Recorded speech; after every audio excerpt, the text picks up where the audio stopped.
Just carry on. You've got it in front of you anyway. Okay, yeah. So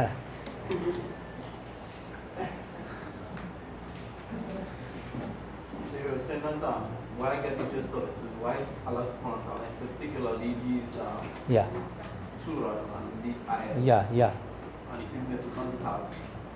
What I thought is that in particular I was making mention to the end of Surah Maryam and the beginning of Surah that deals first of all with the concept of Isa alayhi salam in day-to-day Christianity. Yes. And addresses Christianity and what their thoughts or what the concept of Isa alayhi salam. Yes. And the concept was revealed to us. And the beginning of Surah deals with Musa alayhi salam. Exactly. And Allah subhanahu wa ta'ala revealing to Musa alayhi salam, I am your Lord, and identifying you are my prophet, you are my slave. Yes. And so to me it deals with two of the major monotheistic religions. Yes. With Islam, and how the concept that we have now that it's different is really one and the same. Yeah. You know, Jazakallah khair, that's definitely one. And these manuscripts were found in the middle of Britain. Birmingham's the middle of Britain, in the heart of Christianity, in one of the academic centers of Christianity. And there is a commentary on Isa alayhi salam, some very powerful commentary, some of the most powerful verses, if not the most powerful verses, attacking the notion of the sonship of Isa alayhi salam. أَنْ دَعَوْا لِلرَّحْمَنِ وَلَدًا وَمَا يَنْبَغِي لِلرَّحْمَنِ. And then the heavens are about to split asunder, you know, that they say that the Rahman has a walad. You know, so yes, I think that's anybody else has any insights? Just in terms of confirming your revelation, building on what you see. Yeah. And the stories of the specific, sections would allow the Christian in Islam to really reflect. Remember one kind of this, recollections, having gone to Christian school, Presbyterian schools, and Catholic schools, reading about, Jesus and Abraham and so on. And when I went to the masjid, and it was around the time of that, I heard the story about Abraham and such. And the similarity to what I was hearing in school really struck me. And I think that is really instructive in terms of, how similar we are, and then but to also shed light in terms of this is the truth. This is evidence, it's almost a miracle. Which is ironic because one of the selected cases was a miracle of the people of the cave. Jazakallah khair. A miracle of the cave. Anybody else want to say anything? Then I'll add my own insights, and then you can hear what I'm saying. Yeah.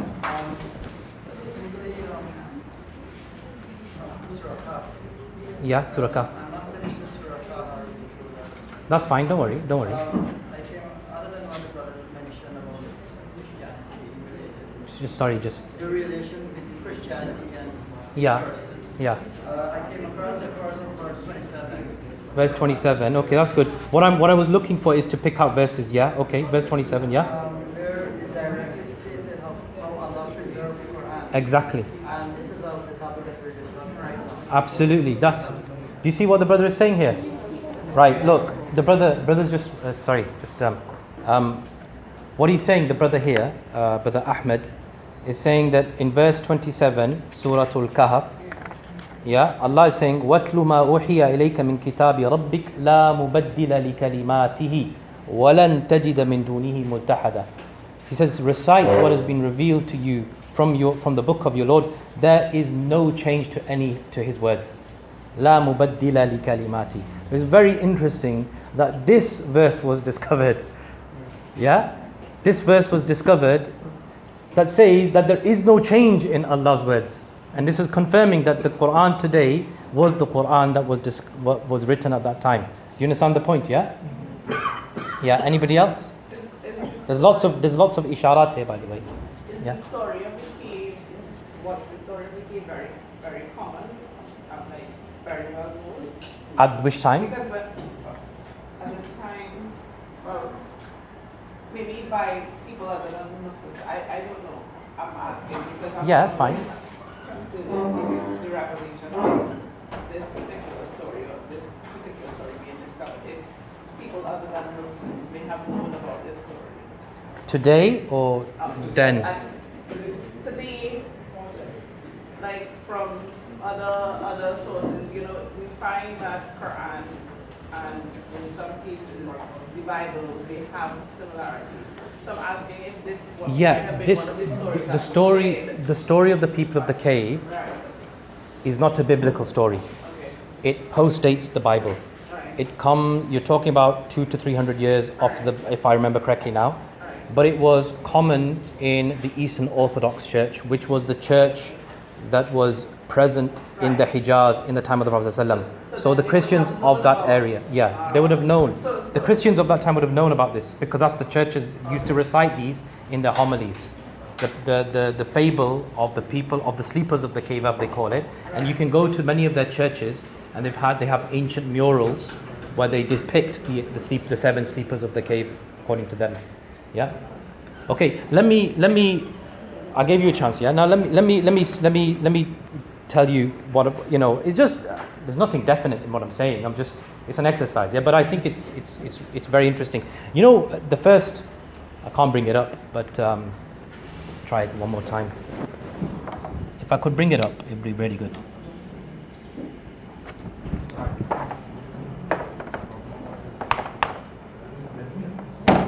Anybody got a hammer? Maybe that would work. Okay, right. Just follow me with your mushafs, yeah. Verse 17. This manuscript. Let me just hold it up. This manuscript starts here, yeah. Allah, yeah. In verse 17, halfway through verse 17. Previous to this, where this starts, Allah says, "Wahum fi fajwatin min dhalika min ayatillah." Dhalika min ayatillah. Right. So that verse says, and the sleepers of the cave, hum fi fajwatin min, they were in kind of an opening, fi fajwatin min, right? There was an opening to the cave and they were there, almost like there was a window into them, right? And this is a window into the past, yeah? That's one thing. The second thing, it says, وَتَحْسَبُهُمْ أَيْقَاظًا وَهُمْ رُقُودٌ. You think they're awake and they're asleep. As if these manuscripts were lying dormant. They were dormant, the Quran says. As if these manuscripts were lying dormant to be discovered at one point. Then it says, وَكَذَلِكَ بَعَثْنَاهُمْ لِيَتَسَاءَلُوا. Then we raise them, so that they may ask between themselves, various questions. كَمْ لَبِثْتُمْ. How long have you stayed? How long have you tarried? And this is the same question that the Orientalists are asking. How long has this manuscript tarried for? How long does it go back for? Let's radiocarbon date it. Right? What they're missing is the point of this Quran. Right? They're arguing, no, it predates the Prophet, it postdates the Prophet ﷺ. Is it early enough or not? The same disputations that the Christians fell into, which was they missed the point of the story of the people of the cave, and they started discussing how long did they sleep for. The Quran criticizes that. How long did they sleep for? How many of them there? Was their dog there or not? Or whatever it was, right? Same thing. These things, the Quran is, why is the Quran the same thing that they're doing? They're missing the point. They're repeating the disputations of the early Christians. And, verse 21. وَكَذَلِكَ أَعْثَرْنَا عَلَيْهِمْ. And thus we made them to be discovered. Right? And Allah made these manuscripts to be discovered. Right? Then there's lots. وَلَبِثُوا فِي كَهْفِهِمْ 300 سِنِينَ 21st, 25, and they stayed in their cave for 300 years. وَازْدَادُوا تِسْعَةً, and 9 were added. Sorry? Sorry? 300 years, but 9 added every year. 9, that's some people say that, yeah. So وَلَبِثُوا فِي كَهْفِهِمْ, and they remained in their cave hidden, basically, right? And now this has been, and then like the brother said, Jazahullahu khaira, verse 27 very clearly, recite what has been revealed to you of the book of your Lord. La mubaddila li kalimati. There is no change to his kalimat, right? Again, carrying on. And then what the brothers there said about the end of Surah Maryam, verse 92 onwards. وَمَا يَنْبَغِي لِلرَّحْمَنِ أَنْ يَتَّخِذَ وَلَدًا. Yeah. And then the end of Surah Maryam, verse 98. وَكَمْ أَهْلَكْنَا قَبَلَهُمْ مِنْ قَرْنٍ هَلْ تُحِسُّ مِنْهُمْ مِنْ أَحَدٍ أَوْ تَسْمَعُ لَهُمْ رِكْزًا. And how many people have we destroyed before them? Right? Do you sense any presence? هَلْ تُحِسُّ مِنْهُمْ مِنْ أَحَدٍ. Is there any existence to them? They've been destroyed, obliterated. Right? As if to say this Quran is not obliterated. The kalimat of Allah will remain. Yeah? And then Surah Taha, as you all rightly said, that this is Musa. Musa represents Judaism. He's the main prophet. And if you even look at the verses, lahu fis samawati wa ma fil ardi wa ma baynahuma wa ma tahta thara. That to him belongs the heavens and the earth and what is between them and what is underneath the ground, as in what's hidden, right? And these, and وَإِن تَجْهَرْ بِالْقَوْلِ فَإِنَّهُ يَعْلَمُ السِّرَّ وَأَخْفَى. And if you, speak openly, Allah knows the secret and what is hidden, right? So these allusions to something, to secrecy, these allusions to something being hidden, these allusions to something being out of sight, Allah subhanahu wa ta'ala knows it. And then the story of Musa alayhi salam, إِذْ رَأَى نَارًا فَقَالَ لِأَهْلِهِمْ كُثُوا. He said, I see a fire, and that fire represented the guidance for Musa alayhi salam, by the way. That was where he spoke to Allah subhanahu wa ta'ala. And he said, maybe I can bring for you a selection of that fire, a qabas, or some of that fire, right? Or some flame from that, yeah? And this is kind of a qabas, this discovery.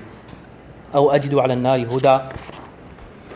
And then again quite a few, and then the I'm skipping a few, but the miracle of Musa, one of the miracles was that he placed his hand in his bosom, right, and he brought it out. What does the Quran say? تخرج بيضاء من غير سوء. It comes out white without any blemish, right? Without any blemish, without any fault, without any defect. Right? And again, this Quran has come out without any defect. Yeah. لِنُرِيَكَ مِنْ آيَاتِنَا الْكُبْرَى. Just to show you from one of our greatest signs. And then, right at the end of this folio, verse 39 of Surah Taha, throw Musa. Allah says to his mother, throw Musa into the river. فِي التَّابُوتِ فَاقْذِفِيهِ فِي الْيَمِّ فَلْيُلْقِيهِ الْيَمُّ بِالسَّاحِلِ. The river will throw him up somewhere. Right? Let him go. He'll be discovered. Don't worry. And then it says, يَأْخُذْهُ عَدُوٌّ لِي وَعَدُوٌّ لَهُ. Right? My enemy and his enemy will find him. Right? And who are the ones that did Muslims find this? Muslims did not find this. Right? وَأَلْقَيْتُ عَلَيْكَ وَلِتُصْنَعَ عَلَى عَيْنِي. And you'll be, protected under my supervision.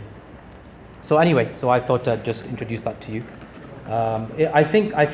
Do you guys agree that that's some interesting allusions in there? Yeah. It's metaphorical. There's a story. Yeah. Okay. What actually happened. Yeah. And even Surah Kahf when it began, because note of Ayah 22, the dispute that they had regarding the dog, how many were in the cave, how long they stayed. Yeah. So all of that disputation clearly in the Quran was a true reflection of what was happening at that time. So it's a perfect mirror. It's a mirror, isn't it? Jazakallah khair, barakallahu feek. Yeah. So it is definitely, it's a good word, mirror to what's happening today. But it also says that you shouldn't fight about the trivial things. Like, yeah. It doesn't matter how many people it is, the message that you're supposed to take away from it. Yes. Yes. Yeah. Trust, yeah. Alhamdulillah. Yeah, it does trivial, it warns against trivialities. And so that's what I was saying, that look at the message the Quran is saying to you, O Christians, that God doesn't have a son. Don't dispute over what's the chronology of this Quran, and does it predate the Prophet? And look at the message. Don't fall into what your forefathers, your early Christians did with the sleepers of the cave. Again, Allah, brings this story out. So I think there is definitely something in that. Allahu A'lam,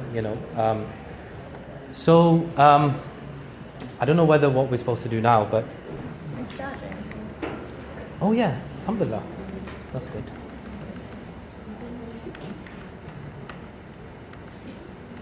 Okay, maybe take a, I don't know what time. What time is Dhuhr now? 11:34. Maybe take oh doctor, I was looking for 5-minute break. Inshallah, 5-minute break. Okay, until my